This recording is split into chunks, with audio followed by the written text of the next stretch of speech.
Hello বন্ধুরা, আজকে আমরা আলোচনা করব বায়ুমণ্ডলের প্রধান স্তরসমূহ। আমরা যেখানে থাকি এবং যে বায়ুমণ্ডলটা দেখি, এর বাইরেও অনেকগুলি স্তর আছে। আর এই স্তরগুলি মোটামুটি 5টি ভাগে ভাগ করা যায়। এবং এই 5টি ভাগ হলো, প্রথমে ট্রপোস্ফিয়ার, অর্থাৎ যেটাকে আমরা দেখতে পাই। দ্বিতীয় স্ট্র্যাটোস্ফিয়ার, তৃতীয় মেসোস্ফিয়ার, চতুর্থ থার্মোস্ফিয়ার, পঞ্চম এক্সোস্ফিয়ার। আজকে আমরা এই 5টি স্তর সম্পর্কে আরও বিস্তারিত জানব এবং এদের বৈশিষ্ট্য এবং তাছাড়াও খুঁটিনাটি বিভিন্ন ইম্পর্টেন্ট প্রশ্ন সেগুলো আলোচনা করব। তাহলে প্রথমে চলে আসি ট্রপোস্ফিয়ার। এটি হলো সর্বনিম্ন স্তর, অর্থাৎ যে স্তরটা আমরা দেখতে পাই। উচ্চতা মেরু অঞ্চলে প্রায় 8 কিমি এবং নিরক্ষরেখা অঞ্চলে 18 কিমি পর্যন্ত। এখানে ঝড়, বৃষ্টি, কুয়াশা ইত্যাদি আবহাওয়া দেখা যায়, অর্থাৎ যেগুলো আমরা দেখতে পাই, কখনো ঝড়, কখনো বৃষ্টি, কুয়াশা, বজ্রপাত সবকিছুই দেখা যায় এই ট্রপোস্ফিয়ারে। এর বৈশিষ্ট্যগুলো কি আছে? এটি সর্বনিম্ন স্তর, এটি ভূপৃষ্ঠ থেকে শুরু করে উপরে বিস্তৃত। তাহলে আমরা কোথা থেকে শুরু, কতটা বিস্তৃত দেখলাম? মেরু অঞ্চলে ওটা 8 কিমি পর্যন্ত। কিন্তু যদি নিরক্ষীয় অঞ্চলে চলে আসি, সেটা ভূপৃষ্ঠ থেকে 18 কিমি পর্যন্ত এই স্তর দেখা যাবে। দ্বিতীয়, উষ্ণতা হ্রাস। এই স্তর থেকে যত উপরের দিকে উঠব, 1000 মিটার উপরে উঠলেই আমাদের 6.5 ডিগ্রি সেলসিয়াস হারে তাপমাত্রা কমে যাবে। যত উপরে উঠবো তত তাপমাত্রা কমে যাবে। এবারে এখানে মোস্ট ইম্পর্টেন্ট হলো ল্যাপস রেট। এই ল্যাপস রেটটা কি? এই যে উষ্ণতায় হ্রাস পাচ্ছে, যত আমরা উপরে উঠছি তত যে 6.5 ডিগ্রি হারে উষ্ণতা কমে যাচ্ছে, এটাকেই বলা হয় ল্যাপস রেট। তারপরে আবহাওয়ার গোলযোগ। যেহেতু এটা সর্বনিম্ন স্তর, এখানে মেঘ, বৃষ্টি, ঝড়, কুয়াশা, তুষারপাত, বজ্রপাত সবকিছুই এখানে হবে। আর এখানে এইগুলো সব গোলযোগ হয় বলে একে কি বলা হয়? ক্ষুব্ধ মণ্ডল। মোস্ট ইম্পর্টেন্ট কোশ্চেন, ক্ষুব্ধ মণ্ডল কাকে বলে? ঠিক ট্রপোস্ফিয়ারকে বলা হয়। কেন বলা হয়?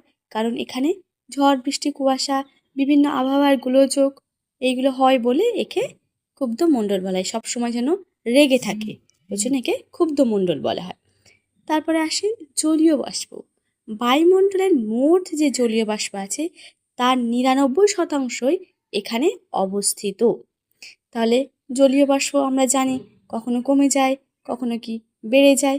তাহলে এখানে এই জলীয় বাষ্পটা পাবে, অন্য কোনো স্তরে জলীয় বাষ্প এত পরিমাণে পাওয়া যায় না। গ্যাসীয় উপাদান, এখানে 78% কি থাকে? নাইট্রোজেন। আর 21% কি থাকে? অক্সিজেন। যার জন্য আমরা এখানে ভালোভাবে বেঁচে থাকতে পারি, অক্সিজেন গ্রহণ করতে পারি, সব কিছু ঠিকঠাক চলছে। তাহলে এই স্তরে সর্বাধিক নাইট্রোজেন এবং অক্সিজেন পাওয়া যায়। তারপরে আমরা চলে যাব স্ট্র্যাটোস্ফিয়ারে। স্ট্র্যাটোস্ফিয়ার হলো পৃথিবীর বায়ুমণ্ডলের দ্বিতীয় স্তর। কারণ প্রথমটা ট্রপোস্ফিয়ার, তাহলে তারপরেরটা কি? দ্বিতীয় স্তর হবে, যে সেটা স্ট্র্যাটোস্ফিয়ার। আর এটার উপরে কি আছে?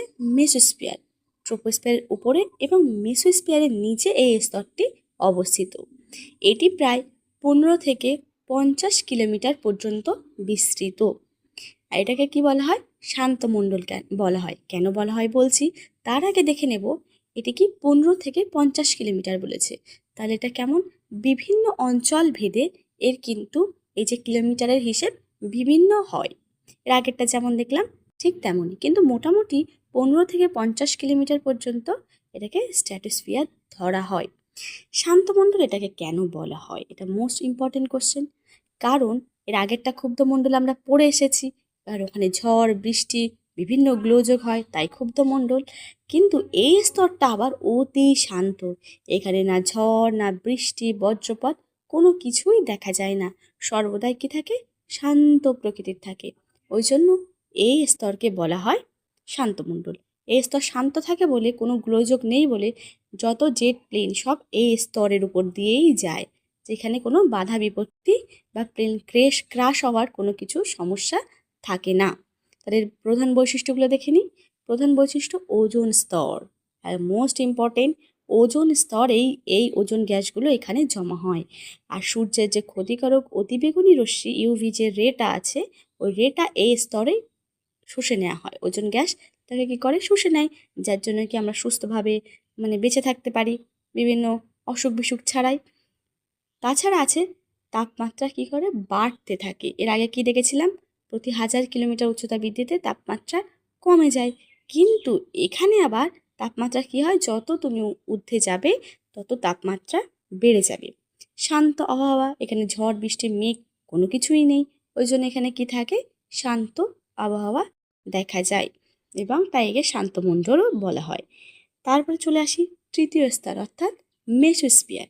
মেসোস্ফিয়ার হলো পৃথিবীর বায়ুমণ্ডলে একটি নির্দিষ্ট স্তর, যা স্ট্র্যাটোস্ফিয়ারের উপরে এবং থার্মোস্ফিয়ারের নিচে অবস্থিত। এটি ভূপৃষ্ঠ থেকে 50 থেকে 85 কিলোমিটার পর্যন্ত বিস্তৃত। বায়ুমণ্ডলের সবচেয়ে শীতলতম স্তর হিসেবে পরিচিত। এটাও খুব মোস্ট ইম্পর্টেন্ট।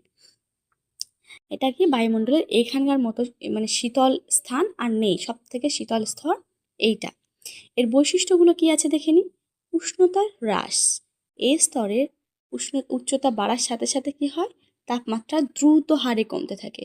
তাহলে কি দেখলাম, প্রথমে দেখলাম কি তাপমাত্রা কমছে, তারপরে স্ট্র্যাটোস্ফিয়ারে তাপমাত্রা আবার বাড়ছে, মেসোস্ফিয়ারে কি আবার উল্টো হয়ে তাপমাত্রা কমছে, যত উপরে উঠবে তাপমাত্রা কি হবে, কমে যাবে। শীতলতম স্তর, এটি বায়ুমণ্ডলের সবচেয়ে ঠান্ডা স্তর, যেখানে তাপমাত্রা কমে প্রায় -83 ডিগ্রি থেকে -143 ডিগ্রি পর্যন্ত হতে পারে।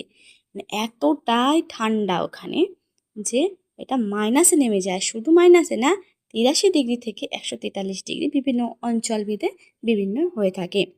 উল্কার ধ্বংস, মহাশূন্য থেকে ছুটে আসা উল্কাপিণ্ড স্তরে এসে বায়ুর সাথে সংঘর্ষে পুড়ে ছাই হয়ে যায়, পৃথিবীকে রক্ষা করে।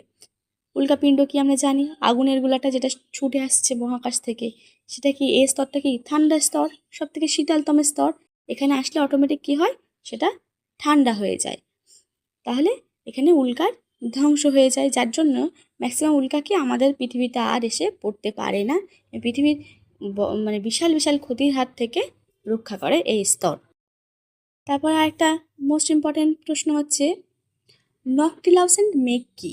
নকটিলাউসেন্ট মেঘ, এটা সচরাচর বইতে পাবে না, খুবই ইম্পর্টেন্ট।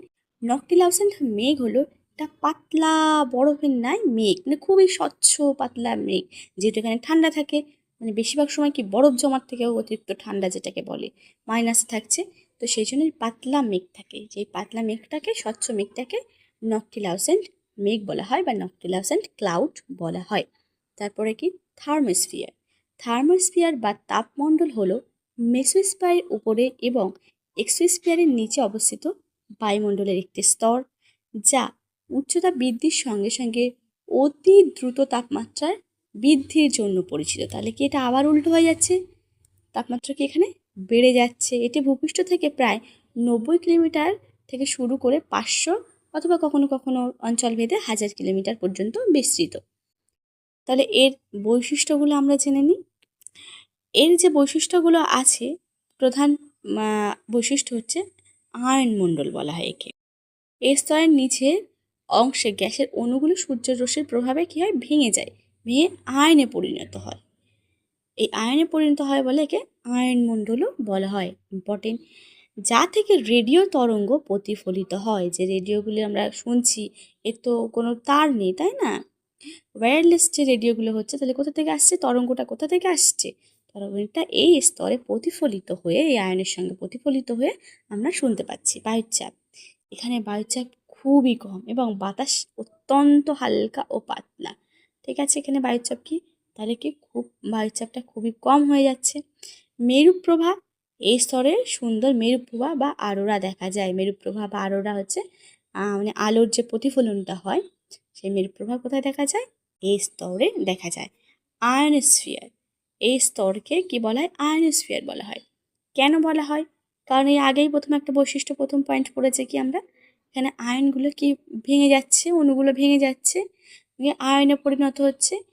যেহেতু এই স্তরে আয়নে পরিণত হয়, সেই কারণেই এই স্তরকে আয়নোস্ফিয়ারও বলা হয়। কখনো কখনো বইয়ে দেখবে এই স্তরটার নাম আয়নোস্ফিয়ার করে দিয়েছে। থার্মোস্ফিয়ার না রেখে আয়নোস্ফিয়ার লেখা থাকতে পারে, ঘাবড়ানোর কোনো কারণ নেই, এটাও হয়ে থাকে। তাহলে এবারে শেষ এবং পঞ্চম যে স্তর আছে এক্সোস্ফিয়ার, সেই সম্পর্কে আমরা জানব। এক্সোস্ফিয়ার বা এক্সোমণ্ডল হলো পৃথিবীর বায়ুমণ্ডলের সবচেয়ে বাইরের এবং সর্বোচ্চ স্তর। এর উপরে কোনো স্তর এখনো পর্যন্ত মাপা যায়নি বা এটাকে শেষ স্তর বলে ধরা হয়েছে, যা প্রায় 600 থেকে 10,000 কিলোমিটার উঁচুতে অবস্থিত এবং ধীরে ধীরে মহাকাশের শূন্যতায় বিলীন হয়ে যায়। অর্থাৎ তার বাইরে কি আমরা জানি কি মহাকাশে কি বায়ু নেই, বায়ুমণ্ডল নেই। তো যেহেতু বায়ুমণ্ডল নেই সেহেতু সেখানে বায়ুর স্তরের কোনো প্রশ্নই আসে না। তো এটার মোটামুটি কত 600 থেকে 10,000 পর্যন্ত এখানে বিস্তৃত। তারপরে আর বায়ুমণ্ডলের অস্তিত্ব পাওয়া যায়নি। এর বৈশিষ্ট্যগুলো কি থাকে? গ্যাসের ঘনত্ব, এই স্তরে গ্যাসের ঘনত্ব অত্যন্ত কম, এটি প্রায় শূন্যস্থানের মতো। স্বাভাবিক, এখানে তো তেমন বায়ুর চাপ নেই, তো গ্যাসের ঘনত্ব থাকবে না। ম্যাক্সিমাম নাইট্রোজেন অক্সিজেন থাকছে কি ট্রোপোস্ফিয়ারে, প্রথম স্তরে। তো এই স্তরে গ্যাসের ঘনত্ব খুবই কম। তারপরে কি প্রধানত হালকা গ্যাস যেমন হাইড্রোজেন ও হিলিয়াম এখানে থাকে। অত দূরের স্তর, তো এগুলো হালকা গ্যাসই তো থাকবে, এতগুলো স্তর পার করে ওখানে থাকতে হচ্ছে। তো এই স্তরে কি বিভিন্ন হালকা গ্যাসগুলো দেখা যায়। গ্যাসের অণু ও পরমাণুগুলো এত দ্রুত দূরে দূরে থাকে যে তারা একে অপরের সাথে সংঘর্ষ ছাড়াই শত শত কিলোমিটার পথ পাড়ি দিতে পারে। মানে কি একে হালকা গ্যাস থাকে, হালকা গ্যাস নিয়ে ভাসমান বেশি হবে, আর অণু পরমাণুগুলো কি থাকে অনেক ডিস্টেন্সে থাকে, যার জন্য তারা সংঘর্ষ ছাড়াই অনেক দূরে পাড়ি দিতে পারে। সূর্যের সরাসরি তাপে এই স্তরের তাপমাত্রা অনেক বেশি। দেখি সূর্যের কাছের স্তরের পরে তো কোনো স্তর নেই, তো সূর্যের তাপমাত্রা কি সরাসরি এই স্তরে পড়ছে। তো এখানে তাপমাত্রা যখন পড়ছে, সূর্য ডাইরেক্ট রশ্মিটা যখন পড়ছে তাপমাত্রা বেশি হবে, 1000 ডিগ্রি সেলসিয়াস বা তারও বেশি হতে পারে। তবে বায়ুর ঘনত্ব কম থাকায় একে শীতল বা তাপহীন বলে মনে হয়। কিন্তু এখানে তো বায়ু নেই, বায়ুর ঘনত্বটাই কম, সূর্যের রশ্মি ডাইরেক্ট পড়ছে, কিন্তু সেটা যে বহন করে বায়ুমণ্ডলে যে উষ্ণতা আসবে সে উষ্ণতা আসে না। সেই জন্য এখানে কি মনে হয় প্রচণ্ড উষ্ণতা থাকা সত্ত্বেও এখানে তাপ শীতল বা তাপহীন মনে হয়। ঠিক আছে, তাহলে আজকের ভিডিও এই পর্যন্তই। আর এই সম্পর্কে আরও বিস্তারিত কোশ্চেন আসবে এর পরের পার্টে, এমসিকিউ থাকবে সেখানে। তো আমার এই চ্যানেলটাকে সবাই লাইক সাবস্ক্রাইব করো। ধন্যবাদ।